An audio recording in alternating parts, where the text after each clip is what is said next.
The Londonpreneur Show with Michelle Carter.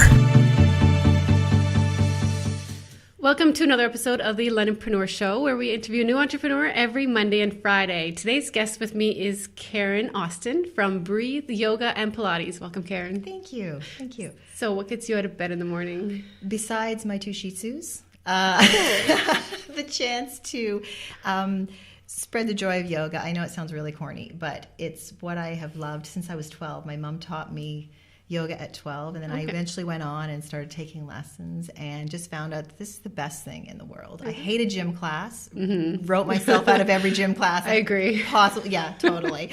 And finally found a form of movement that not only physically fixed and helped me, but mentally just changed my life. Yeah. So the people to get out and do that and share that with people is so great. And have you done some formal training in yoga? Yes, I went to the Forced Academy of Mind-Body Medicine, Yeah. and Holly Huffman was my teacher, and got certified. It's about a year certification process, but I learned much more than the physical practice of yoga. We learned yoga philosophy, anatomy, the yogic texts, all that good stuff. Oh, okay. Yeah, lots to learn. A year training, wow. Yeah.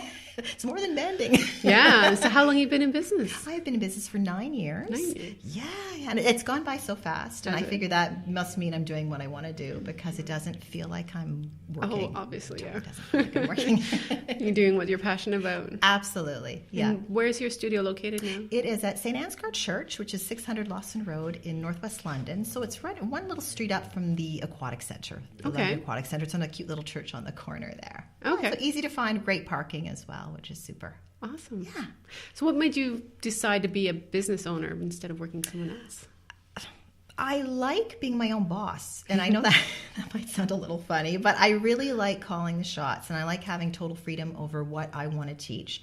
I have worked for other people. I've worked for a few gyms, but found it frustrating because I wanted to teach the way I want to teach, and sometimes when you work for somebody, you do have to follow the rules a little bit more, and I just got a bit frustrated with it, so I kind of branched off. So flexibility Flexibility, So the flexibility, of being able to do my own thing was really important to me. Just to keep it genuine and to know what I'm teaching is what I want to teach and is real. Yeah. Nice. Yeah, thanks. So what are you struggling with right now in business? Probably advertising. It's very expensive.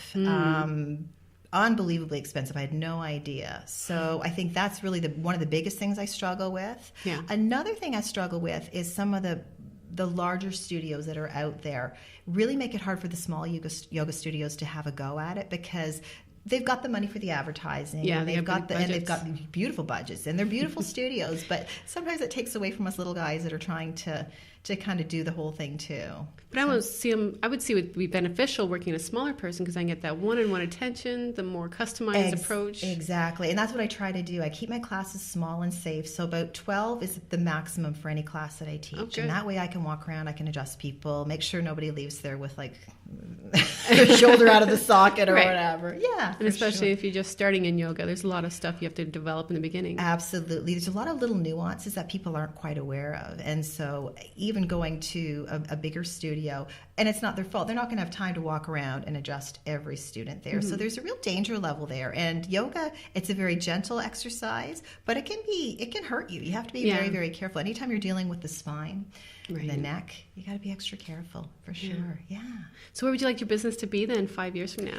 5 years from now, I would love to have, this is my vision, and I say this every day, when I have my studio, my new studio, it's going to be not a huge studio, but it's going to be extremely welcoming. I want it to almost be like you're going to someone's house to practice yoga. You feel that comfortable going in. Okay. And the classes are still going to be small. There'll be more of them, but a lot of detail spent to each person. And I really do get to know my students on a very personal level. I know the struggles they're going through in their families. Whatever's said in the yoga studio is kept in the yoga studio. It's like going to Vegas, right? We want to keep Okay.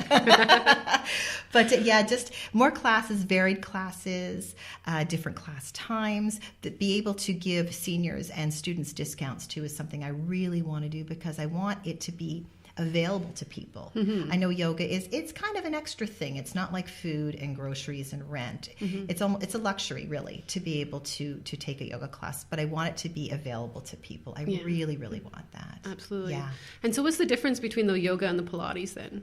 Well, I was laughing. We were talking about, if I may say so, that when you do yoga, you close your eyes and you think about God. It's a more spiritual practice. When you do Pilates, you close your eyes and you think about your butt. Okay. So it's more of a physical activity. Joseph Pilates, the inventor of Pilates, based Pilates on yoga and actually is it a rehabilitative exercise. So when you start to do the two different disciplines, you can see the similarities, but they're quite different as well. With yoga, we want to relax the body. We want to soften the body. And with Pilates, we hold everything quite tightly. Okay. So I teach a yoga Pilates class, which we do half Pilates, and then the other half is yoga, which is kind of nice. So we tighten the body, we constrict the body, and then we finish it by relaxing the body with yoga. Oh, wow. So it's nice. Yeah, it's a nice balance. Definitely want to try that out myself. Yeah, you should come out and try. Absolutely. I get the best students. I know a lot of yoga teachers brag about their students, but I seem to attract the most lovely students. And for 9 years, I can't think of one that has caused me any issue or has irked me at all. They've just been lovely and very open to learning. Yeah. Do you have what's the ratio between men and women in your classes? You know what? It's pretty well 99% women. Yeah. I think in the 9 years I've been teaching, I've had 4 male students. Okay. And I understand that. But I mean, yoga was invented by a man. So was it? Yes, it was 5,000 years ago, invented by a man. So it just makes me laugh and sometimes men will say, well, it's a little too girly for me. But then yes. So when they come and they try the class, they'll say, oh, it's a lot more difficult than I thought it was going to be. There's a lot more to think about while I was doing it. So yeah. So I would like to have more men in the class. It would be a nice balance for sure. So I'm always getting my female students to invite their husbands if they want to come and join us. Absolutely. Yeah. Great. So where can we find out more information about you? Well, I've got lots of social media outlets. We've got www.breatheyogaandpilates.com. I'm on Facebook. Both myself, just Karyn Austin, and my group, Breathe Yoga and Pilates. And I'm also on Instagram under that Annoying Vegan Girl. Love it. Thank you again for being on the show. Thank you so much. It was really fun. Great. Thank you again for watching this week's episode. Thank you to all of our sponsors, Makeup and Style by Pink Ink, Hairstyle by Sonia Bento, Wardrobe by Desi's Boutique, Custom Art Jewelry by Susan Dinner, Aesthetics by Brighton Nails and Spa, as well as the artwork behind me by Cheryl Jennings. Thanks again for watching, and we'll see you next time.